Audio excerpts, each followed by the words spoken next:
係今日小弟就想同大家分享下一則咧，將會發生喺未來嘅舊聞啊。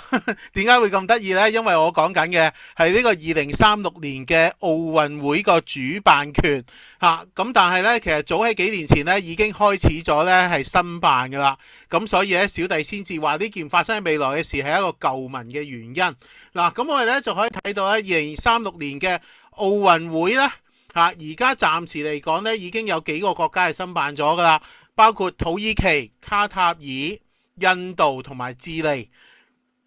另外咧，亦都見到咧，埃及啊、南韓啊、沙特啊，甚至我哋大灣區咧，而家都好似話有興趣。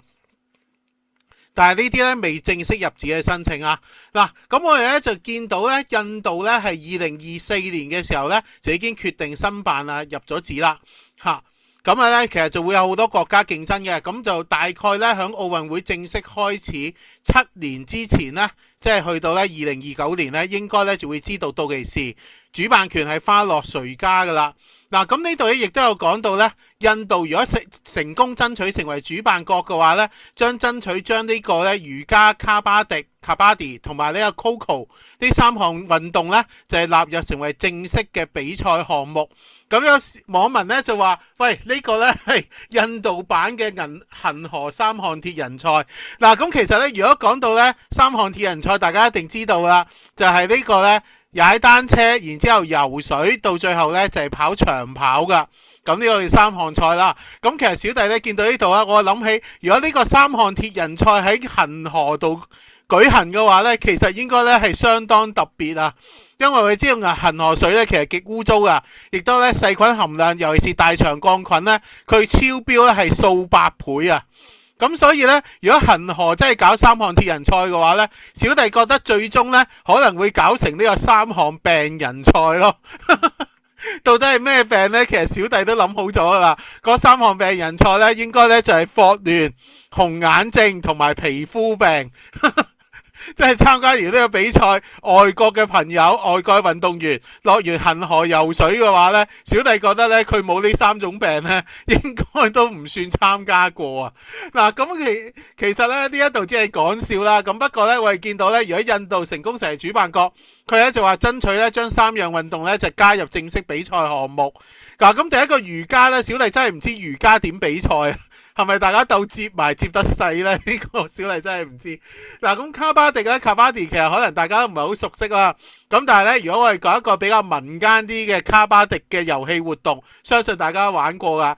呢個咧叫做麻鷹捉雞仔嚇。咁其實咧佢只不過係一個運動量更加大啊，規則更嚴謹。咁而且咧仲係一個咧非常之劇烈嘅一個成人運動嚟啊！咁另外一個咧叫 Coco， 咁 Coco 係啲乜呢？就係咧話一種源自咧古印度嘅體育活動，而且印度咧係比較流行嘅。佢話佢場地係一個巨型嘅球場，球場中央有一條賽道連接球場兩端嘅2根桿子。咁比賽嘅時候進攻方有9名，咁8名球員咧就踎喺跑道中間，防守方有3名球員咧喺球場周圍奔跑，睇完都唔知玩乜。睇下相啦。咁結果咧睇到呢幅相，原來女子組都有玩，但係都仍然係唔知玩乜。咁真係呢，其實講真，如果係可以將自己淨係自己識玩嘅活動呢，可以帶入去奧運嘅話呢，肯定令到自己多面金牌。咁呢個呢，事實上亦都係大部分呢申辦奧運嘅國家佢其中一個目的嚟嘅。但係咧，如果講到咧印度叻嘅嘢呢，小弟咧就覺得印度叻嘅嘢，除咗呢3樣之外，小弟覺得佢哋最叻應該都係電單車雜技。佢哋甚至叻到咧，響佢哋咧軍演嘅時候咧，都冇忘記到咧，將啲電單車雜技攞出嚟咧曬一番啊！嗱，咁其實咧，如果係咁睇法嘅話咧，小弟覺得佢哋更加應該係將電單車雜技咧係加入去個賽事入邊。嗱，咁如果電單車雜技點樣加入個賽事呢？其實小弟覺得佢哋可以玩疊羅漢鬥多人咯。所以小弟咧一見到，咦，印度今次咧又申辦咧，其實小弟真係覺得咧非常好笑，真係忍唔住咧要同大家分享下小弟自己古怪諗法啊！嗱，咁其實咧印度咧真係唔可以話唔佩服佢哋咧，就係佢哋可以屢敗屢戰，非常之堅持啊！嗱，咁其實佢申辦奧運咧失敗咧到而家咧大大話話都6、7次噶啦，咁到底咧點解仍然係唔俾佢申辦到一次咧？佢當年咧睇見我哋辦咗2008年奧運咧，佢非常眼紅噶。而家睇到咧，奧運完之後咧，中國嘅發展咧，令佢眼紅得更加緊要啊！但係咧，其實小弟真係咧好想問佢一句：你哋到底準備好未啊？其實咧，過往印度咧係主辦過唔少咧國際性嘅體育盛事噶。咁咧有一個咧，真係令大家記憶猶新嘅咧，就係2010年嘅新德里英聯邦運動會啊！嗱，呢個運動會咧，當年咧就喺印度嘅首都新德里舉行啦，係印度首次承辦噶。咁亦都係喺1951年同1982年之後咧，亞運會之後，印度咧有一次舉辦嘅國際綜合性嘅運動會。咁咧就有71個英聯邦成員國咧，6081名運動員咧參賽。嗱，咁其實咧真係非常之盛大啦。但係咧成個過程入邊咧，可以話咧係搞到咧印度咧冇晒面啊！首先咧就係籌備過程入邊咧出現咗貪污事件啦、工程延遲啦、費用超支等等呢啲問題啦。咁咧離開運動會咧，開幕只有2日，運動選手村入邊仍然係一片狼藉啊！選手村嘅污糟同埋亂咧，仲有一陽台露台咧個冷氣隔離嘅全部都係積水，有啲電線甚至係浸喺水入邊，而且咧建築材料咧仲係四圍亂咁堆。其實喺一個國家你去搞個咁大型嘅世界性嘅運動會，你竟然可以搞到咁爛咧？真係非常之大鑊啊！咁而且咧，我哋咧見到咧實際上嚟講咧唔單止咧係啲基礎設施嘅問題咧，亦都咧係令佢嘅衛生條件嘅差咧，亦都係令到一部分選手咧集體輻射啊！即係你印度食完嘢，其實有好多香港人遊過印度啦，都經常話咧去印度之前真係要咧打定肝炎針咯。其實小弟當年去印度出差噶，咁咧當年小弟去印度出差嘅嗰個地方咧，其實咧今時今日亦都有申辦奧運噶，叫莫納特巴。咁咧當其時係一個咧工業區嚟嘅，咁而家咧應該發展咗成為一個城市啦。咁但係即係你要搞呢啲咁嘅情況，你起碼搞掂自己咧本地個衛生條件先啦。你話搞到人哋啲運動員嚟到咧自己國家參加比賽，係令到佢集體輻射全部病晒嘅。係印度攞多咗好多獎牌，但係咁樣係咪一件好醜嘅事呢？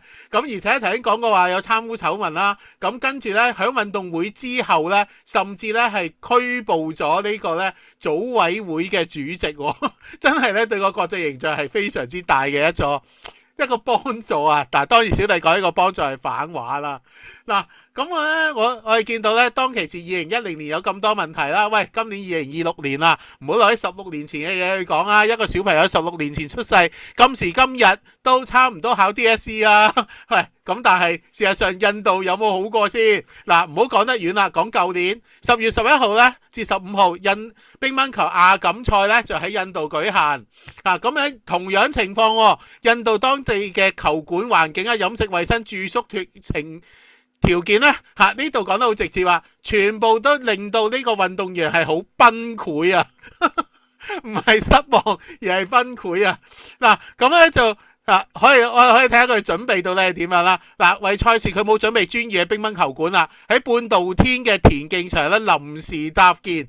做咁我嚟打波咁而且咧仲要主辦方咧喺比賽前一日咧仲喺度鋪地膠、組裝設備，現場咧係非常之混亂噶。咁甚至咧有日本嘅主教練咧去到咧拍咗下球館咧，就話咧印度嘅環境咧嘅污糟亂同埋差咧係簡直咧令佢覺得驚訝。佢話竟然喺球館入邊咧發現咗一啲咧隨意跳動嘅青蛙。即係啲青蛙唔知叫入嚟不過講真咧，小弟覺得係人類嘅錯噶，因為咧我哋無啦啦做乜闖入青蛙嘅生活環境入邊咧？其實唔係隻青蛙嘅錯但係咧另外一方面咧就係咧空氣中咧飛蟲滿天飛啊！喂，大佬，你打波嘅時候有時候用口唞氣噶嘛，你會唔覺意食緊咗啲咧？仲要一個場館咧，連啲基礎設施都缺備啊！嚇，熱身區域咧冇緩衝嘅地膠，所以唯有喺水泥地上面咧做拉筋。喂，呢啲咧真係唔知係咩情況。